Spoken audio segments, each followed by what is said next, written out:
Zeus et Jupiter, deux noms pour un même dieu ou deux figures totalement différentes? Et qu'en est-il d'Hermès et de Mercure, d'Héra et de Junon, ou encore d'Arès et de Mars? On entend souvent que les Romains ont tout simplement copié la mythologie grecque de A à Z, mais la vérité est un peu plus complexe. Les mythes et les légendes ne sont pas de simples histoires, ils reflètent les croyances, les valeurs et la vision du monde d'un peuple. C'est pourquoi on retrouve tant de similarités entre les mythologies du monde entier. Mais dans le cas des Grecs et des Romains, ces ressemblances sont encore plus frappantes parce qu'ils partageaient des racines communes et ont vécu dans des régions où les échanges culturels étaient constants. Alors oui, Rome a repris les dieux grecs, mais pas exactement tels quels. Chaque divinité a été remodelée pour correspondre à la mentalité et aux besoins des Romains, et c'est là que se trouve la majorité des différences entre les dieux grecs et romains. Aujourd'hui, nous allons voir ensemble les similitudes et les différences entre certains dieux majeurs de ces deux civilisations, pour mieux comprendre comment Rome a façonné sa propre vision du divin à partir de l'héritage hellénique. Mais juste avant de commencer, on va voir très vite comment les Grecs ont influencé la mythologie romaine. Dès le 8e siècle avant Jésus-Christ, des cités grecques, notamment Coumès, Tarente, Naples et Syracuse, s'installent au sud de l'Italie et en Sicile, formant ce qu'on appelle la Magna Graecia, la Grande Grèce. Ces colonies apportent avec elles leur culture, leur langue, leurs traditions, leur art et bien sûr leurs croyances religieuses. Plus tard, suite à l'expansion progressive de Rome en Méditerranée et après la conquête de la Grèce au 2e siècle avant Jésus-Christ, notamment avec la prise de Corinthe en 146 avant Jésus-Christ, Rome ne se contente pas de soumettre les cités grecques, elle absorbe leur culture. Les élites romaines considèrent la Grèce comme le berceau du savoir et adoptent massivement sa philosophie, son art et bien sûr sa mythologie. Les dieux grecs sont alors intégrés dans le panthéon romain, mais avec quelques modifications ici et là qui reflètent mieux les valeurs et les besoins politiques de Rome. Contrairement aux Grecs, dont la mythologie est souvent centrée sur des récits épiques et philosophiques qui humanisent leurs dieux, les Romains conçoivent leur religion comme un instrument de cohésion sociale et politique. Le culte des dieux devient alors un moyen de renforcer l'autorité de l'État et de légitimer le pouvoir. C'est ainsi que la civilisation romaine, malgré sa domination militaire et politique sur la Grèce, a fini par être profondément influencée par la culture grecque. D'où le célèbre vers du poète romain Horace dans ses épîtres qui avait écrit « La Grèce conquise a conquis son farouche vainqueur et apporté les arts dans le rustique Latium ». Bon, maintenant que nous avons vu le contexte, jetons un coup d'œil aux similitudes et aux différences entre 15 dieux grecs et leur équivalent romain. Dans la mythologie grecque, Zeus est le roi incontesté des dieux, le maître du ciel et du tonnerre, et un grand fan d'adultère, au grand malheur de sa femme Héra. Vénéré comme le garant de l'ordre cosmique et des lois divines, il est souvent représenté avec un éclair à la main et assis sur un trône majestueux sur le mont Olympe. Son culte était central en Grèce, notamment à Olympie, où se tenaient tous les 4 ans des fêtes en son honneur, les Jeux Olympiques. C'est aussi le dieu des serments et de l'hospitalité, qu'on appelle Xenia.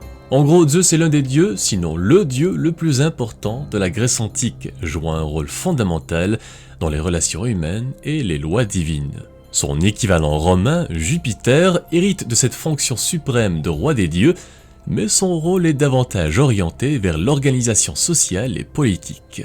À Rome, Jupiter Optimus Maximus est le protecteur de la cité et du Sénat. Il est donc associé au serment civique, aux victoires militaires et à l'expansion de l'Empire.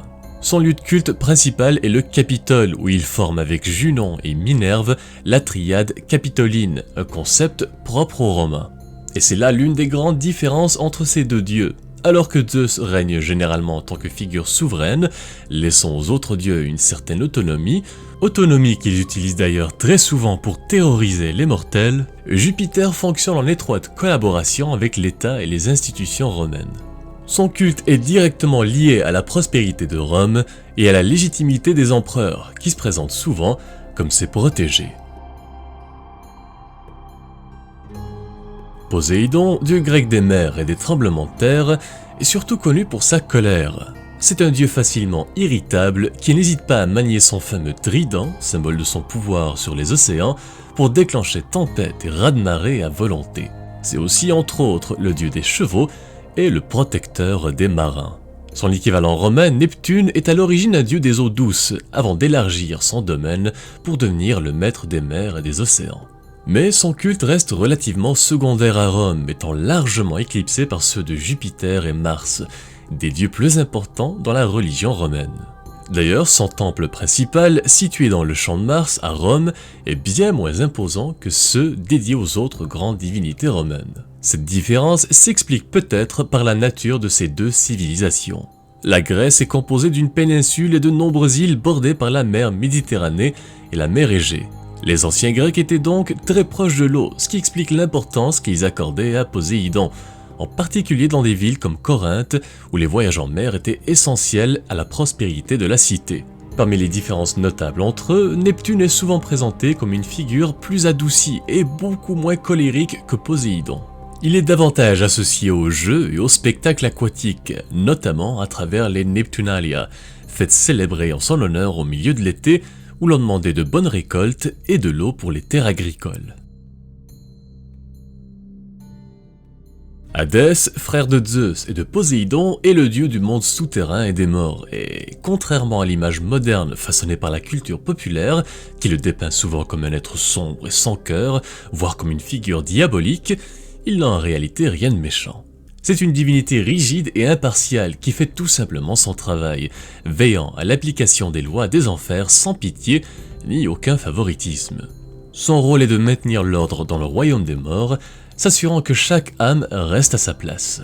Son équivalent romain, Pluton, reprend ses fonctions mais avec une connotation plus positive. Son nom vient du grec Pluton, signifiant richesse en référence aux ressources souterraines comme l'or ou l'argent et, contrairement à Hadès, qui est souvent perçu comme un dieu austère et craint, Pluton est plus souvent présenté comme une divinité bienveillante, plus proche de la fertilité. La grande différence entre eux vient surtout de la perception culturelle du monde souterrain. Chez les Grecs, les enfers sont un lieu sombre et inévitable, gouverné par un dieu rigide. Chez les Romains, Pluton est un dieu lié à la prospérité et à l'abondance, notamment à travers son association avec la déesse Proserpine et les mystères de l'agriculture. Héra est la reine des dieux et la protectrice du mariage et des femmes. Elle est connue pour sa jalousie, souvent justifiée, et ses persécutions contre les amantes et les enfants illégitimes de Zeus, comme par exemple le demi-dieu Héraclès ou encore Sémélé, la mère du dieu de la vigne, Dionysos. Son culte était très important dans plusieurs cités grecques, notamment à Argos et Samos, où elle était vénérée comme une déesse mère. Son équivalent romain, Junon, joue un rôle similaire mais un peu plus élargi. Elle est non seulement la déesse du mariage, mais aussi de la protection de l'État romain et des femmes en général. Elle est associée aux naissances et aux femmes mariées, et son culte était profondément intégré aux institutions romaines. Son temple principal, situé sur le Capitole, aux côtés de Jupiter et Minerve, témoigne de son importance politique. Après tout, elle fait partie elle aussi de cette fameuse triade capitoline. Les différences entre Junon et Héra résident donc dans le rôle au sein de la société. Junon a tout simplement une importance politique et symbolique beaucoup plus forte à Rome, notamment à travers les Matronalia, fêtes célébrées en mars en l'honneur des femmes mariées. Athéna, déesse grecque de la sagesse, de la stratégie guerrière et des arts, est une figure emblématique du panthéon grec.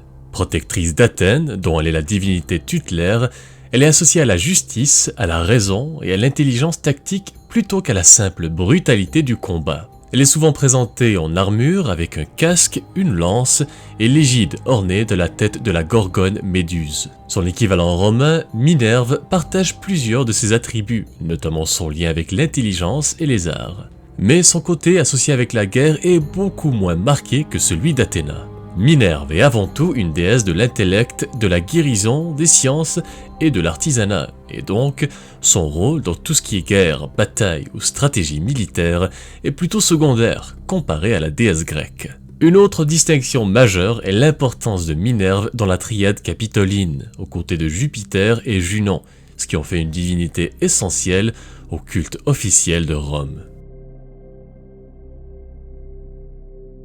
Aphrodite, déesse grecque de l'amour, de la beauté et du désir, est née de l'écume marine et du sang versé du dieu primordial Ouranos, selon le mythe raconté par Hésiode dans la Théogonie. C'est une divinité ambivalente, tantôt bienveillante, tantôt capricieuse, capable d'inspirer chez les pauvres mortels des passions qui mènent souvent à leur destruction. La déesse romaine, Vénus, quant à elle, reprend ses caractéristiques, mais encore une fois avec une dimension politique et symbolique beaucoup plus importante. Elle est considérée comme l'ancêtre mythique de tous les Romains, notamment à travers son fils aîné, héros troyen qui, selon la tradition, avait fui Troie pour fonder la lignée des futurs Romains à travers les jumeaux Romulus et Rémus. Sous l'Empire, elle devient Vénus Génétrix, la mère du peuple romain et un symbole de prestige pour Jules César et Auguste, qui revendiquent leur origine divine par son intermédiaire. La différence majeure entre les deux déesses est donc leur rôle au sein de leur culture. Aphrodite peut être vue comme une force primordiale du désir et des émotions humaines, tandis que Vénus est un pilier de la légitimité impériale et du destin de Rome.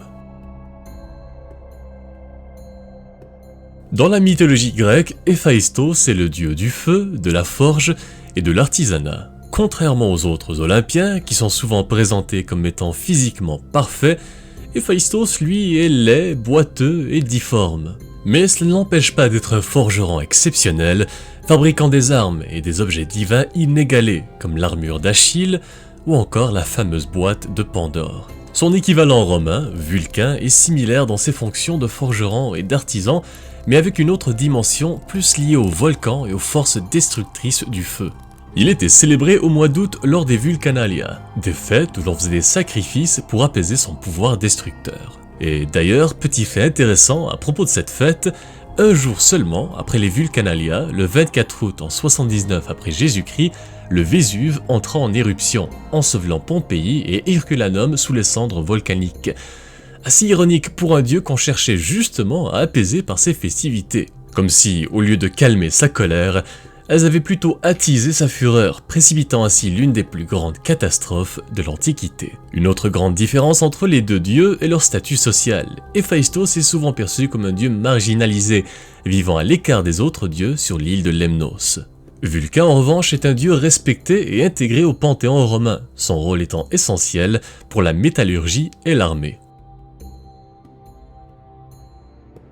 Hermès, chez les Grecs, est le dieu messager du commerce, des voyageurs et de l'éloquence. Sa fonction de messager des dieux lui permet de naviguer rapidement entre le monde des mortels, l'Olympe et les enfers, et c'est pourquoi il occupe aussi la fonction de psychopompe, guidant les âmes des êtres humains vers le royaume d'Hadès. Il est souvent représenté avec des sandales ailées et un caducée dans ses mains, symbole du commerce et de la médecine. Il est de nature rusée, malicieuse et adaptable, ce qui lui permet de jouer un rôle clé dans de nombreux mythes. Son équivalent romain, Mercure, a une importance économique beaucoup plus importante. À Rome, il est avant tout le dieu du commerce et du gain, et son culte est populaire parmi les marchands et les banquiers. Les Mercuralia, faites en son honneur, étaient l'occasion idéale pour les commerçants de purifier leurs biens pour assurer prospérité et succès. Une différence essentielle entre Hermès et Mercure réside dans leur perception culturelle. Hermès est un dieu aux multiples facettes, jouant sur la ruse, la diplomatie et la rapidité, tandis que Mercure est une divinité plus pragmatique, centrée sur l'économie et les échanges commerciaux. Dionysos, dans la mythologie grecque, est en gros un dieu qui aime faire la fête. Il préside sur la vigne, le vin, l'ivresse, le théâtre et bien plus encore. Mais son histoire commence de manière plutôt dramatique. Fils de Zeus et de la mortelle Sémélé, il est extrait prématurément du ventre de sa mère foudroyée et cousu à la cuisse de Zeus jusqu'à son terme. Cette double naissance en fait un dieu à part, oscillant entre le monde des dieux et celui des hommes. Son culte, lui, est à son image, hors de contrôle. Ses adeptes, les Ménades, courent dans les montagnes, parfois complètement nus et en transe sous les effets enivrants du dieu du vin. Les célébrations en son honneur ont comme nom les Dionysies, des festivals en l'honneur du dieu où, entre deux coupes de vin, naît le théâtre grec. Du côté romain, Bacchus est d'abord adopté comme une divinité mineure avant de gagner en importance sous l'influence grecque. Mais à Rome, son culte prend une tournure plus chaotique avec les célèbres bacchanales, des fêtes clandestines et nocturnes perçues comme une menace à l'ordre public. D'ailleurs, en 186 avant Jésus-Christ, le Sénat romain interdit ces célébrations en raison de leur caractère subversif. Pourquoi ? Eh bien parce que ces fêtes étaient vues comme une menace. Trop de liberté, trop de mixité sociale, trop de secrets, bref, ça ne collait pas avec l'image de Rome. Artémis, fille de Zeus et de la titanide Leto, est la déesse grecque de la chasse, de la nature sauvage et de la lune. C'est aussi la protectrice des jeunes filles et des accouchements. Son indépendance farouche, sa volonté de rester chaste et son refus de la soumission font d'elle un symbole de liberté féminine.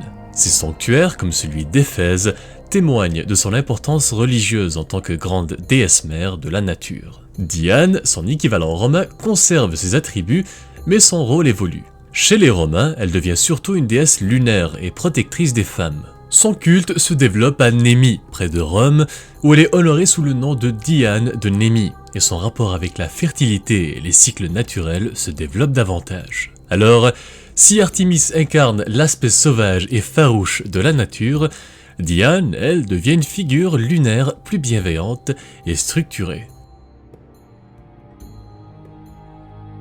On arrive maintenant au dieu grec de la guerre brutale et du carnage, Arès. Contrairement à Athéna, qui incarne la stratégie et la sagesse militaire, Arès représente la violence aveugle et le chaos des combats. Il est craint et souvent méprisé, y compris par les autres dieux, notamment Zeus et Héra, qui le réprimandent fréquemment. D'ailleurs, dans la plupart des mythes de la mythologie grecque classique, on le présente comme une brute qui ne pense qu'à la violence. Mars, son équivalent romain, est bien plus respecté. Il incarne non seulement la guerre, mais aussi la discipline et la protection. C'est le père des jumeaux fondateurs de Rome, Romulus et Rémus, ce qui renforce son importance dans la mythologie romaine. Son culte est aussi central dans la vie militaire, les légions lui rendent hommage avant les batailles et des festivités lui sont dédiées en mars et en octobre. En gros, la grande différence ici, c'est qu'Arès est une figure chaotique et brutale, tandis que Mars est beaucoup plus discipliné et incarne la force et l'honneur, des vertus très importantes chez les Romains. Et oui, contrairement aux autres divinités mentionnées aujourd'hui, Apollon est l'un des rares dieux à être adopté tel quel par les Romains. Et c'est parce qu'il n'y avait pas d'équivalent direct dans leur propre panthéon. Plutôt que de lui trouver une adaptation latine, ils l'ont intégré tel quel. Dans la mythologie grecque, Apollon est, entre autres, le dieu de la lumière, de la musique, de la médecine et de la divination. Son sanctuaire le plus célèbre est situé à Delphes, où son oracle est consulté par les rois, les généraux et les cités grecques pour recevoir des prophéties sur la guerre, les récoltes ou encore sur les décisions politiques. À Rome, Apollon reste une divinité importante, mais adopte un rôle plus centré sur la protection et la guérison. Sous le règne d'Auguste, il est particulièrement mis de l'avant. L'empereur prétend être sous sa protection et lui dédie un temple sur le Palatin, affirmant ainsi que le dieu veille sur son règne et la prospérité de l'empire. Il est aussi souvent invoqué pour protéger Rome contre les épidémies et pour apporter la purification aux citoyens lors des grandes crises sanitaires ou des périodes de troubles.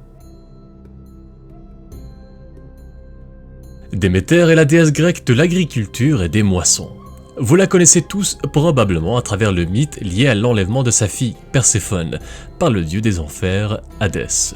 Ce mythe explique l'alternance des saisons et donne naissance au mystère d'Éleusis, des rites initiatiques offrant une promesse d'immortalité. Cérès, son équivalent romain, est intégrée dans le culte civique et politique de Rome. Elle fait partie de la triade Cérès, Liber, Libera et occupe le rôle de protectrice des récoltes et des classes populaires. D'ailleurs, son temple principal, situé sur l'Aventin, est non seulement un centre religieux, mais aussi un lieu de rassemblement pour les revendications sociales et politiques. Si Déméter incarne une dimension mystique avec un culte marqué par des rituels initiatiques, Cérès est avant tout une déesse pragmatique, un peu comme la grande majorité des divinités romaines. Dans la mythologie grecque, Hestia est la déesse du foyer et du feu sacré. C'est une déesse assez discrète, mais pourtant essentielle, car chaque foyer lui rend hommage pour lui demander ses faveurs. Elle symbolise la stabilité domestique, l'unité familiale et la cohésion sociale, garantissant l'harmonie au sein des maisons et des cités. Vesta, quant à elle, prend une importance bien plus grande chez les Romains. Elle devient la protectrice du feu sacré de Rome, entretenu par les Vestales, un collège de prêtresses vierges qui travaillent sans relâche à maintenir cette flamme allumée, symbole de la longévité de la cité. Le rôle est crucial. Si le feu venait à s'éteindre, on y voyait un présage funeste pour Rome. Son culte est fondamental pour la stabilité de l'État romain et sa prospérité. Et ces prêtresses jouissent d'un statut unique, respecté mais strictement encadré. La fermeture de son temple en 391 après Jésus-Christ, sur ordre de l'empereur chrétien Théodose Ier, marque non seulement la fin du culte de Vesta, mais aussi celle du paganisme romain officiel, signifiant la victoire définitive du christianisme sur les anciennes traditions. Finalement, le dernier dieu que nous allons voir aujourd'hui est Pan, le dieu grec des bergers, des forêts et de la nature sauvage en général. Son apparence mi-homme, mi-bouc en fait une divinité rustique, associée au plaisir simple, à la musique et à la liberté des grands espaces. Il est souvent représenté jouant de sa flûte dont le chant est à la fois effrayant et enchantant. D'ailleurs, saviez-vous que c'est de lui que vient le mot panique, car on disait qu'il pouvait inspirer une peur soudaine et incontrôlable aux voyageurs égarés dans les bois. Faunus, son équivalent romain, partage de nombreux traits similaires, mais possède un rôle plus prophétique. Il est perçu comme un esprit de la nature bienveillant, capable d'envoyer des visions et des avertissements à ceux et celles qui dorment dans ses sanctuaires. En tant que dieu protecteur des terres et des troupeaux, il veille aussi à leur prospérité, ce qui fait de lui un dieu très important chez les éleveurs. Son culte comprend les Faunalia, fête célébrée en décembre, où les bergers et les paysans lui offraient du vin et des sacrifices pour attirer sa faveur. Alors que Pan est une figure plus instinctive et chaotique, incarnation du désir brut, Faunus lui est plus structuré, symbolisant un équilibre entre l'homme et la nature dans une relation de respect mutuel, plutôt que de pur abandon au plaisir sauvage. Et voilà, on vient de parcourir 15 dieux grecs et romains, et c'est vrai qu'on peut dire qu'ils se ressemblent beaucoup. Mais ce sont les différences ici et là qui les rendent uniques. Ces petites différences nous montrent bien à quel point les Romains ont su adapter la mythologie grecque à leur propre vision du monde. Les Grecs voyaient leurs dieux comme des figures complexes, parfois capricieuses, dignes des plus grandes tragédies et épopées, tandis que les Romains, eux, avaient une approche, disons, plus pratique. Leur dieu devait avant tout servir l'État et l'ordre social. En gros, c'était un panthéon taillé pour la grandeur de Rome. Mais ce qui est fascinant, c'est que malgré les siècles, ces mythes continuent d'évoluer. Après tout, ce que les Romains ont fait avec les dieux grecs, c'est un peu ce que nous faisons encore aujourd'hui dans la culture populaire moderne. On réinvente ces histoires, on les adapte, que ce soit dans les films, la littérature ou les jeux vidéo, pour mieux les adapter à nos enjeux modernes. Alors pour conclure, dites-moi en commentaire quel est votre dieu préféré entre les versions grecques et romaines. Y en a-t-il un qui, selon vous, mériterait plus d'attention aujourd'hui? Et bien sûr, si cette vidéo vous a plu, pensez à laisser un like, à vous abonner et à activer la cloche de notification. Ça aide beaucoup la chaîne et ça me permet à moi de continuer à faire encore plus de vidéos sur la mythologie et l'histoire. Je vous rappelle aussi que vous pouvez retrouver la grande majorité des mythes populaires grecs dans mon livre 49 petites histoires de la mythologie, si cela vous intéresse. Bref, merci encore tout le monde d'avoir regardé cette vidéo jusqu'au bout, et on se retrouve très vite pour une nouvelle vidéo.